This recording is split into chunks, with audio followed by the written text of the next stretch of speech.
निजाम ने stand still agreement तक का सम्मान नहीं किया। तब सरदार पटेल ने निजाम को दिखा दिया कि शास्त्र नीति के साथ भारत शस्त्र नीति को भी जानता है। सरदार पटेल के नेतृत्व में भारत ने ऑपरेशन पोलो प्रारंभ किया। आज उस ऑपरेशन के विजय की वर्षगांठ हम सभी मना रहे हैं। 17 सितंबर वह तारीख है जब सरदार पटेल ने भारत विरोधी निजाम को भारत में विलय के लिए विवश कर दिया था। लेकिन 17 सितंबर केवल एक तारीख या दिन मात्र नहीं है, बल्कि यह दिन यह भी संदेश देता है, इस बात का भी संदेश देता है कि भारत की एकता, भारत की अखंडता कि हर दुश्मन को सिर्फ कुछ यदि मिलेगी तो केवल और केवल पराजय मिलेगी। मैं हैदराबाद मुक्ति दिवस के अवसर पर ऑपरेशन पोलो में भाग लेने वाले सभी नायकों के साहस को याद करता हूं और साथ ही उनको मैं शत शत नमन करता हूं। साथियों, मैं मानता हूं कि ऑपरेशन पोलो केवल एक सैन्य अभियान नहीं था, यह सरदार पटेल का एक निर्णायक या प्रहार था जिसने रजाकारों के षड्यंत्र को चकनाचूर कर दिया और हैदराबाद को मां भारती की गोद में लाकर बैठा दिया था। बेहद अफसोस की बात है कि आज़ादी के बाद 7 दशकों तक इस ऐतिहासिक घटना को याद करने और उसे उचित सम्मान देने का काम जो सरकारों के द्वारा किया जाना चाहिए था वह नहीं किया गया। मैं पूछता हूं कि किसी ने युवा पीढ़ी को उस दिन के महत्व से जोड़ने का प्रयास क्यों नहीं किया? क्योंकि पिछली सरकारें अपनी तुष्टीकरण की नीतियों में फंसी रहीं और डर के कारण इस दिन को मनाने से भी लगातार वह बचती रही हैं। भाइयों और बहनों, क्या यह सच नहीं है कि रजाकारों ने एक समुदाय हिंदुओं पर सबसे भीषण अत्याचार किए?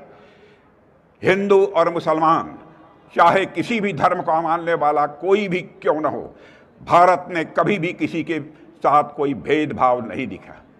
हमारे देश के ऋषि और मनीषियों ने सारे विश्व को यही संदेश दिया है कि यत् पिंडे तत् ब्रह्मांडे, जो पिंड में है वही ब्रह्मांड में है, जो जड़ में है वही चेतन में है, जो छोटे में है वही बड़े में है, जो सूक्ष्म में है वही विवर्त में है, जो मेरे में है वही तेरे में है।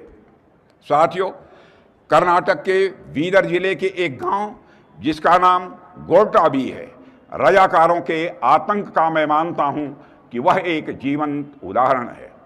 यह गांव रजाकारों की बर्बरता का शिकार बना। वहां 200 से अधिक हिंदुओं को कतार में खड़ा करके पूरी निर्ममता से मौत के घाट उतार दिया गया। गांव की बहनों और माताओं की अस्मिता को तार तार किया गया। लूटपाट और हिंसा का तांडव हुआ। उस समय रजाकारों की एक कहावत भी प्रचलित थी कि बामन को लूटो, बनियों को काटो, आपस में सब बांटो। पूरे समाज की एकता को वह तार तार कर देने पर आमादा थे। रजाकार किसी भी सभ्य जीवन के मूल्यों के खिलाफ लगातार वह खड़े थे। मैं कहना चाहता हूं मेरे बहनों भाइयों, रजाकारों का आतंक लगभग पहलगाम के आतंक के समान ही था, जहां लोगों से धर्म पूछकर उन्हें मारा गया। पहलगाम में हुआ आतंकी हमला भी रजाकारों की तरह भारत के सामाजिक सौहार्द पर एक करारा प्रहार था मेरे बहनों भाइयों।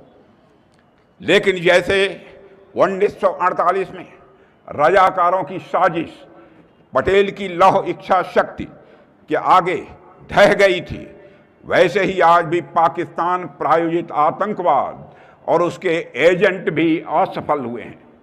भारत ने इस हमले का करारा जवाब दिया है।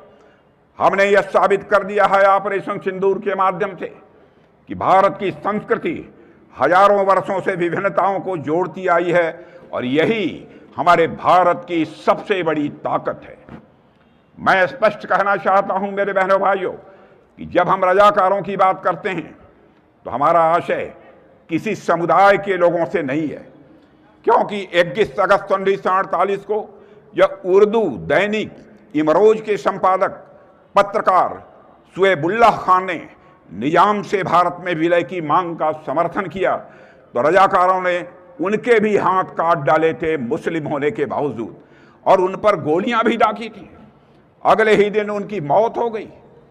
यह घटना इस बात का प्रमाण है मेरे साथियों कि रजाकार केवल हिंदुओं के ही नहीं बल्कि भारत समर्थक हर आवाज के वक्त दुश्मन थे।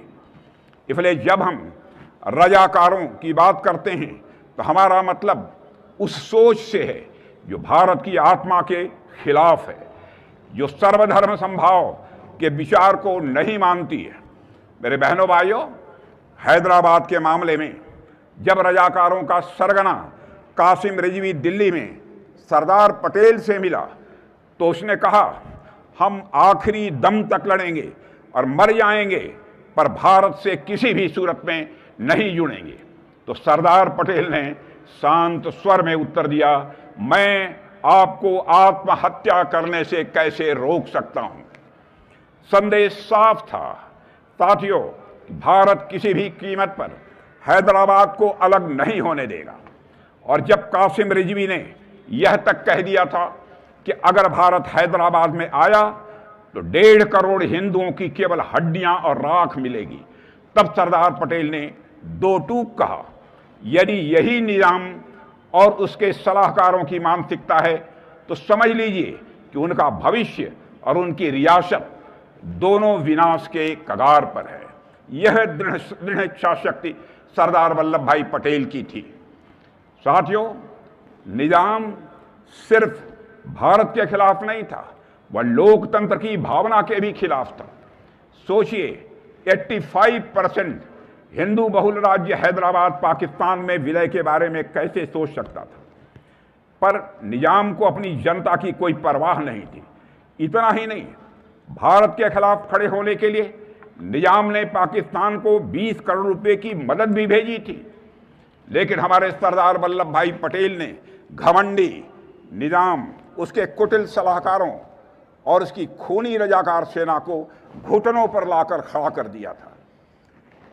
हार के बाद निजाम को भारत में विलय करना पड़ा, रजाकारों से उन्हें नाता तोड़ना पड़ा, संयुक्त राष्ट्र संघ में की गई शिकायत उन्हें वापस लेनी पड़ी और लोकतांत्रिक व्यवस्था अंततः उन्हें स्वीकार करनी पड़ी थी।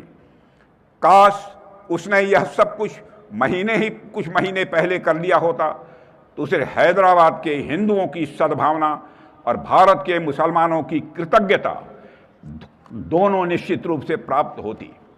साथियों, निजाम खुद को हिज एग्जॉल्टेड हाइनेस कहलवाना पसंद